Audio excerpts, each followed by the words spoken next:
Right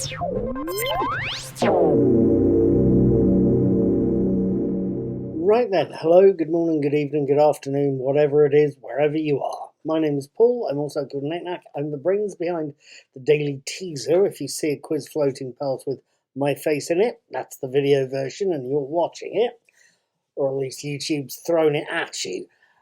I also talk about movies when I get the chance to see one, and that'll probably be couple of weeks' time from now. We'll have to see what I can see at this point.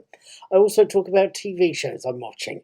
Right now, for the past few Tuesdays, I've been watching the 4th season of Stranger Things, and even though the episodes are quite long, it's a fascinating watch. It really is.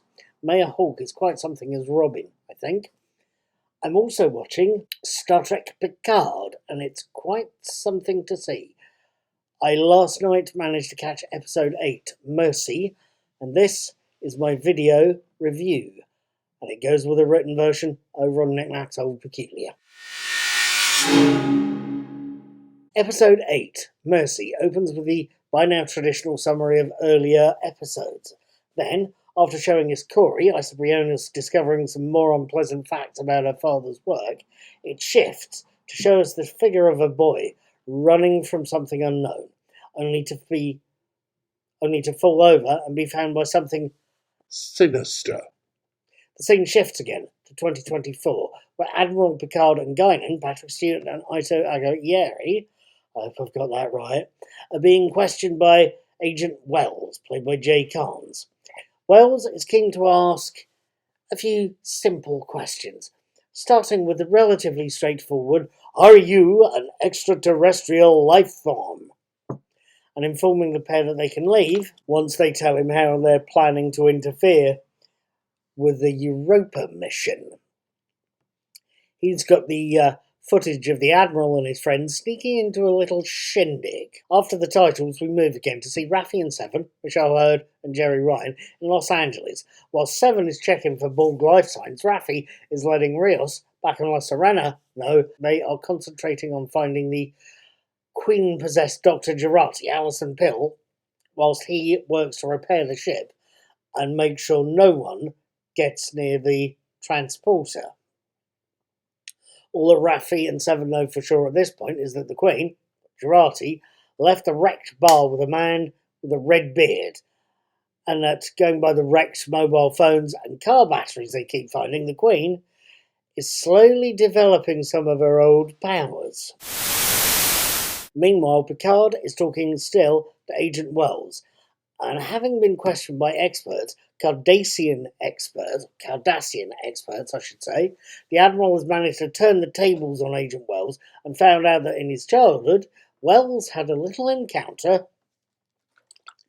with a Vulcan. Guinan, on the other hand, is now in a separate cell, being visited by Q, who let her know exactly why he sent Picard back in time. He's an immortal god. He wants to give purpose to his life because he's realised, ever so slowly, he's actually dying. That's a bombshell he doesn't drop on Corey when he leaves an offer of help in her doorway. A little offer about ye big, complete with the label, freedom.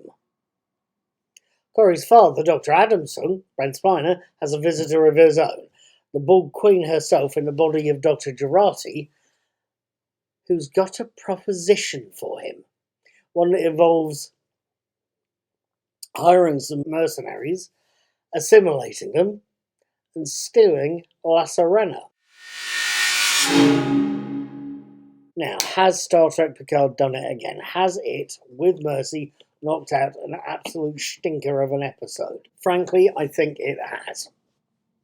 For a start, we've got some great writing here. I don't think there's many people that could do better with the writing front. We also have a cast that is very much on form. Plaudits in particular to Ito Aguirre, who's playing the younger Guinan. There's one scene where she has to deal with Q, and the look on her face when she can sense Q coming in is just really hard to ignore. The same goes for Jerry Ryan, actually.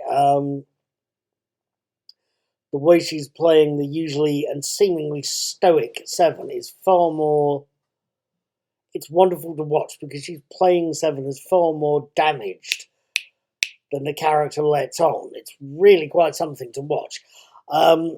As I've said, Ito's scene with Q and with Wells as well are quite something. There's this whole speech she gives about humanity that's riveting to watch and had me sitting there looking at her thinking, yeah, you're going and you'll do. They've found a good actress to play the character, and she plays it very well, it's got to be said. She's playing one of the iconic Star Trek roles. I mean, let's face it, Whoopi Goldberg's owned that character for years, but Ito has done very well playing the part, I should say. It's the looks on people's faces or on the cast's faces has captured my eye here. The same, I should say, goes very much for Santiago Cabrera as Rios in his scenes with Sol Rodriguez as Dr. Ramirez, as the love interest there. A long time ago now, there was a show on that, if memory serves, was called Masterclass. You'd have various famous actors, various famous musicians giving one-off masterclasses about their job. One episode, if I recall correctly, again, if my memory isn't playing up, had Julian Lloyd Webber, Andrew's brother, giving a lesson on classical music and cello playing. Another that seems relevant here had Michael Caine giving a one-off lesson about specifically movie acting. But I think probably a lot in there could have applied to TV acting as well, possibly. The bit that seemed relevant, or the point he made that seemed relevant, was where he reminds his class, or tells his class, that acting, stage acting, which is a very different form from movie and TV acting, stage acting is like acting using a hammer. You have to be big to get seen from the back of the stage. You have to exaggerate to be seen at the other end of the Royal Albert Hall or the Dominion or whatever the particular venue is. If you're movie acting, and the same would go, I think, for TV acting, because of the closeness of the camera, it's like using a scalpel. And I think he has a very good point there, because with this episode, we have quite a lot of scalpels in use, and it is really a joy to watch those scalpels in action. It really is. It made Mercy another 4-star episode in a fantastically 4-star series. With all of that said, I have to admit, I am watching some superb TV right now. And as you know, I'm watching Stranger Things on Tuesdays, and I'll be watching Chapter 8, Papa, it's called, on Tuesday the 16th of August. I'm posting my written and video reviews of it on the 17th. I will be watching Hide and Seek, the next episode of Star Trek, on Friday the 19th. I'm posting my written and video reviews on Saturday the 20th. I will be seeing you then, and I am looking forward to both episodes. I'll see you later on in the week. You have a very good day. Take care, have fun, live long and prosper.